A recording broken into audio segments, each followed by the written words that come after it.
జేసీ ప్రభాకర్ చేసిన అనుచిత వ్యాఖ్యలపై నటి మాధవీలత గారు సైబరాబాద్ కమిషనరేట్లో అయితే ఫిర్యాదు చేయడానికి వచ్చారు. మేడం అసలు ఏమైంది? మీకు పాత గొడవలు ఏమన్నా ఉన్నాయా?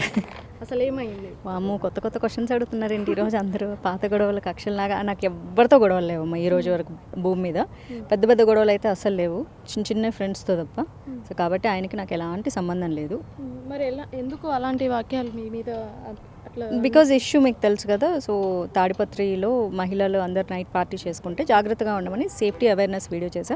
Still it is there on my Instagram. నేను డిలీట్ చేయలేదు, ఇంకెప్పటికీ డిలీట్ చేయను కూడా. బికాస్ నేను చాలా పొలైట్ లాంగ్వేజ్ యూస్ చేస్తూ సేఫ్టీ మెజర్ వీడియో చేశా. దానికి అవతల వ్యక్తులకి వాళ్ళకు ఉన్నటువంటి పలుకుబడి లేకపోతే వాళ్ళకు ఉన్నటువంటి సంస్కారం వల్ల అలాంటి భాష మాట్లాడారు. ఇప్పుడు సిపి గారు ఏమన్నారు? మీకు ఎలాంటి సైబర్ సెల్లో ఏసీపీ గారికి చెప్పి ఎఫ్ఐఆర్ ఫైల్ చేయమని చెప్పారు. అండ్ ఫర్దర్ జస్టిస్ జరగడానికి ట్రై చేస్తా అన్నారు. అయితే మూవీ అప్పుడు సినిమా తీసిన టైంలో కూడా మీకు చిన్న వాగ్వాదాలు కూడా వచ్చాయి అనేసి కూడా. ఓహో, ఇవన్నీ మీరు సృష్టించుకున్నారా?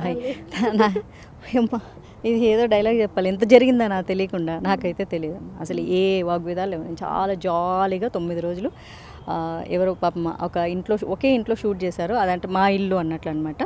సో ఆంటీ అంకుల్ చాలా మంచిగా చూసుకున్నారు. వాళ్ళ ఇంట్లో షూటింగ్ చేశాను, అయిపోయింది అంతే. ఇప్పుడు వాళ్ళ తరపు నుంచి, ఆ పార్టీ తరపు నుంచి మీకు ఏమైనా హాని జరిగే అవకాశాలు ఏమైనా ఉన్నాయా? పార్టీ కాదమ్మా, పర్సన్స్ నుంచి హాని జరిగే అవకాశాలు ఏమైనా ఉన్నాయా?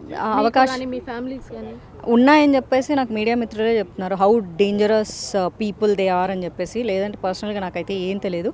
ఇన్ఫర్మేషన్ నాకు ఎవరు ఇస్తారంటే మీడియాలో ఉన్నటువంటి జర్నలిస్టులే ఇస్తారు. బికాస్ వాళ్ళకి ఇన్ఫర్మేషన్ ఎక్కువగా ఉంటుంది కాబట్టి వాళ్ళ డీటెయిల్స్ మొత్తం పంపించింది నాకు వాళ్ళే అనమాట. సో ఇంత డేంజరస్ పీపుల్ అని చెప్పేసి. అండ్ సోషల్ మీడియాలో వాళ్ళ కామెంట్స్ చూస్తుంటే కూడా దెన్ ఐ అండర్స్టూడ్ వాళ్ళ మీద ఎన్ని క్రిమినల్ కేసులు ఉన్నాయని గూగుల్ కూడా కొడితే చాలా వచ్చేసాయి.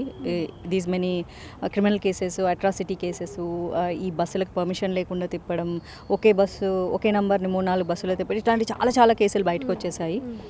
అండ్ క్రిమినల్ బ్యాక్గ్రౌండ్ అంతా ఉంది అని చెప్పేసి. సో మా చుట్టాలందరూ కూడా మా పేరెంట్స్కి ఫోన్ చేసి సేమ్ అదే చెప్పడం వల్ల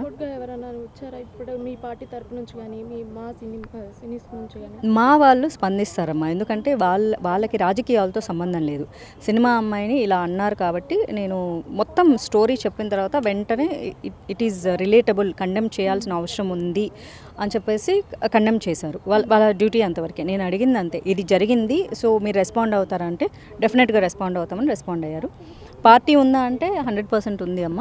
ఇప్పుడు కమిషనర్ దగ్గర పర్మిషన్స్ తీసుకునే దగ్గర నుంచి ప్రతి దానికి నా పార్టీ. మళ్ళీ వివిధ క్షేత్రాలు ఆయన చాలా మెన్షన్ చేశాడు. ఆయన ఒక 5 ఆర్గనైజేషన్స్ మెన్షన్ చేశాడు, కానీ ఇంకా 4 ఎక్స్ట్రా ఉన్నాయి. వాళ్ళు కూడా సపోర్ట్ చేస్తున్నారు. మీకు ఎలాంటి సపోర్ట్ కావాలి అనుకుంటున్నారు? సపోర్ట్ కాదమ్మా, న్యాయం కావాలని కోరుకుంటున్నాను. అవ్వాలి, అయ్యి తీరాలి. అయ్యే వరకు క్వశ్చన్ చేస్తాను నేను ఖచ్చితంగా. నేను లీగల్గా ప్రొసీడ్ అవుతా, లీగల్గా క్వశ్చన్ చేస్తాను. బికాస్ చంద్రబాబు నాయుడు గారు, పవన్ కళ్యాణ్ గారు, అనిత గారు, వీళ్ళ ముగ్గురు కూడా లాస్ట్ మంత్ 30 రోజుల క్రిందటే మీడియా సాక్షిగా ప్రజలందరికీ చెప్పారు, ఆడపిల్లని అబ్యూస్ చేస్తే వదిలిపెట్టే సమస్య లేదు అని ఛాలెంజ్ చేశారు. ఆ ఛాలెంజ్ని నిలబెట్టుకోమని ప్రభుత్వాన్ని కోరుతున్నాను. కానీ మళ్ళీ జేసీ ప్రభాకర్ గారు మీకు సారీ కూడా చెప్పారు, క్షమాపణలు చెప్పారు. మీరు అయినా కూడా ఇది లాగుతా ఉన్నారు అనేసి కూడా చెప్తున్నారు. అది చెప్పుకునే వాళ్ళు చెప్తారమ్మా, ఎందుకంటే హర్ట్ అయింది నేను కదా, అనే వాళ్ళకు నొప్పి తెలియలేదు కదా. సో ఇది ఒక్కటి నా మీద హర్ట్ అయింది కాబట్టి నా పోరాటం నేను చేయాలి. రేపు పొద్దున్న నేను అమ్మాయిలు మీరు ధైర్యంగా బయటికి రండి, మాట్లాడండి అని చెప్పే అర్హత నాకు రావాలంటే ఫస్ట్ నా కోసం నేను ఫైట్ చేసుకోవాలి. నేను ఫైట్ చేసుకోలేదనుకో, ఓహో పెద్ద రౌడీలు వచ్చేసేస్తే సో చేతులు కట్టుకొని ఉంటావు, ఊరికి చిన్న డైలాగులు అయితే సోషల్ మీడియాలో చెప్తావా అని అన్నారనుకో, నేను ఇంట్లోంచి మొహం బయటికి చూపించలేను. సో ఫస్ట్ నా కోసం నేను ఫైట్ చేసుకోవాలి. That's number 1.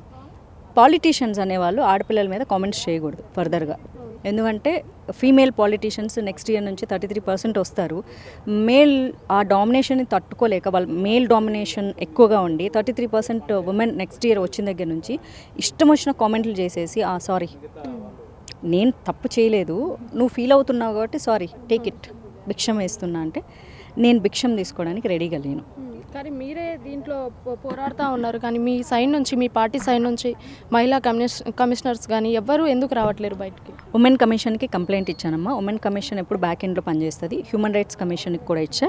So case number కూడా ఇచ్చారు. వాళ్ళు కూడా బ్యాక్ ఎండ్లో, వాళ్ళు కూడా పోలీసులకే ప్రెషర్ తీసుకొస్తారు ఖచ్చితంగా. So at the same time party వివిధ క్షేత్రాలు నాకు బ్యాక్ ఎండ్లో సపోర్ట్ చేస్తున్నారు. వాళ్ళు ఎప్పుడు ఫ్రంట్ రారు.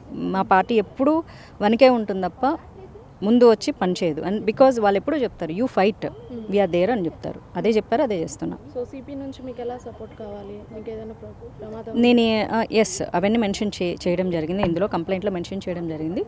సో దాన్ని మొత్తం చదివారు ఆయన, ఎవ్రీథింగ్ హ్యావ్ సీన్, చూసి సో ఎఫ్ఐఆర్ ఫైల్ అయిన తర్వాత ఫర్దర్ ప్రొసీడింగ్స్ డెఫినెట్గా చేస్తామన్నారు. సో ఇంకా ముందు కూడా చర్యలు తీసుకుంటారు? ఖచ్చితంగా నేను లీగల్గానే వెళ్తానమ్మా. ఇప్పుడు చట్టము, తర్వాత న్యాయము 1 by 1 వస్తుంది కాబట్టి తర్వాత ప్రభుత్వము, సీఎం టు పిఎం వరకు కంప్లైంట్ చేస్తాము. సో మీకు న్యాయం జరిగేలా మీరు నేను పోరాడుతూనే ఉంటారు? 100% ఇది పిఎం దృష్టికి కూడా తీసుకెళ్తా. ఇప్పుడు ఇది అయిన వెంటనే తర్వాత సీఎం గారు, పవన్ కళ్యాణ్ గారు, అనిత గారు, పురంధేశ్వరి గారు, స్టేట్లో గవర్నర్ గారు, కట్ చేస్తే ప్రధానమంత్రి మోడీ గారు, అమిత్ షా గారు, అండ్ మా పార్టీ ప్రెసిడెంట్ నడ్డా గారు అండ్ ప్రెసిడెంట్ ఆఫ్ ఇండియా, వీళ్ళందరికీ కూడా అఫీషియల్గా లెటర్స్ రాస్తాను. సో విన్నారు కదా, ఖచ్చితంగా న్యాయం జరిగే వరకు నేను పోరాడుతూనే ఉన్నాను, దీన్ని ఇప్పటితో ఆపేది లేదు అనేసి కూడా మాధవీలత గారు చెప్తున్నారు. ఇక ముందు ఏం జరుగుతుందో ఒకసారి వేచి చూడాల్సి ఉంది. కెమెరామెన్ రూపాలతో జ్యోతి, పల్లవి టీవీ.